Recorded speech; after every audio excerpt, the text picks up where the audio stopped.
ఏదో ఆ చిల్లరగాడు ఏదో సంథింగ్ అనడం జరిగింది. ఇక మనం కూడా అనడం, ఎందుకంటే మనల్ని అలా అన్నప్పుడు మనం ఎందుకు ఊరుకుంటాం? ఎవడన్నా గానీ, నేను ఎవ్వరికి భయపడిన భయ్యా, వాడు ఎవడన్నా గానీ. ఇంకో విషయం, ఎవ్వరు వాళ్ళు కత్తిని నమ్ముకున్నారు, నేను పెన్నిని నమ్ముకున్నా. ఎంతసేపు చెప్పు, నేను ఇప్పుడు అంత మంచి షాప్ లో ఆ కార్నర్ లో అలా ఉన్నాను నేను. ఎవరు దింపినా కూడా దిగుతుంది భయ్యా కత్తి, ఎవరు దింపినా దిగుతుంది. కానీ మనకు వద్దు, ఎందుకంటే మనం చదువుకున్న వాళ్ళం, మనకు నాలెడ్జ్ ఉంది, మనం 10 మందికి సేవ చేస్తున్నాం, 10 మందిలో మంచి పేరు ఉంది, సోషల్ వర్కర్ అని మనకు పేరు ఉంది. అలాంటిది వాళ్ళు ఏదో రాంగ్ స్టెప్ తీసుకున్నారని మనము రాంగ్ స్టెప్ తీసుకుంటే అవసరం లేదు కదా. ఎవరో ఇప్పుడు మనం ఫేమస్ ఉన్నాం కాబట్టి మన పేరు వాడుకొని పైకి రావాలని చూస్తున్నారు అనమాట. అంతకుమించి ఏం లేదు భయ్యా. అంతే కదా, ఇప్పుడు నావే కదా వైరల్ అవుతున్నాయి. TV9 ది అది ఎప్పుడో జరిగింది, ఇప్పుడు TV9 లో అతనే కాల్ చేసి మరి TV9 కి వేయించాడంట. చెప్తున్నాడు కదా, నేను క్లిప్ ఇస్తాను, మీరు తీసుకొని మీరు TV9 లో వేయాలని చెప్పి. మరి TV9 వాళ్ళు డబ్బులు తీసుకున్నారే మరి, నాకైతే ఐడియా లేదు మరి.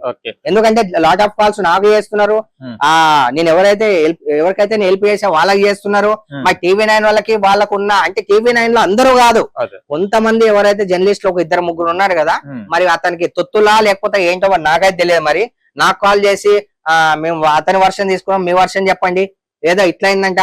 ఎప్పుడో 15-20 రోజుల కింద జరిగితే దాని మీద కేసు జరగడం జరిగింది, అన్ని అవుతున్నాయి. దాన్ని కావాలని నిన్న వేయించి, సరే ఇప్పుడు బహిరంగంగా మీరు వేయించారు, బహిరంగంగా మేము అటాక్ చేసామని చెప్తున్నారు, బహిరంగంగా మేము అద్దాలు వలగొట్టామని చెప్తున్నారు. దీనికి శిక్ష, దీనికి 100% దీన్ని తీసుకోవాలి.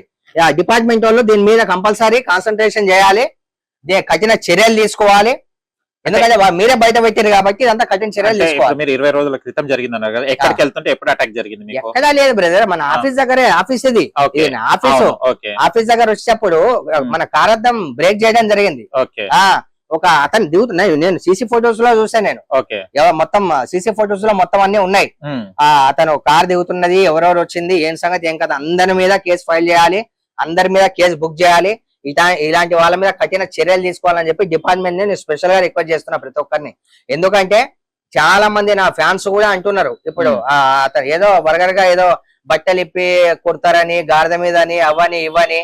మురిగా కుక్క కరుస్తుందా బాస్ ఎప్పుడైనా? నీకు దమ్ముంటే నీదేందో నువ్వు చూపి.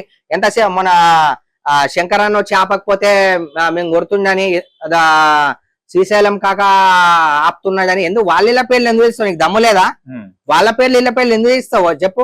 వాళ్ళు ఎక్కడో పాపం వాళ్ళ పనిలో వాళ్ళు ఉన్నారు, వాళ్ళు వీళ్ళు ఎందుకు భయ? నీకు కాదా? నీకు చేత కాదా?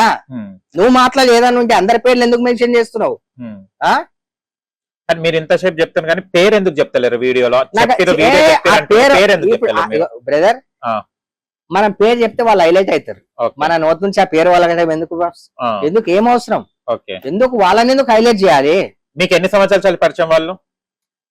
బ్రదర్, గత 10 సంవత్సరాల నుంచి అందరం కలిసిమెలిసి ఉంటాం. మార్కెట్ లో అందరం ఒక కుటుంబం లాగానే భావిస్తాం.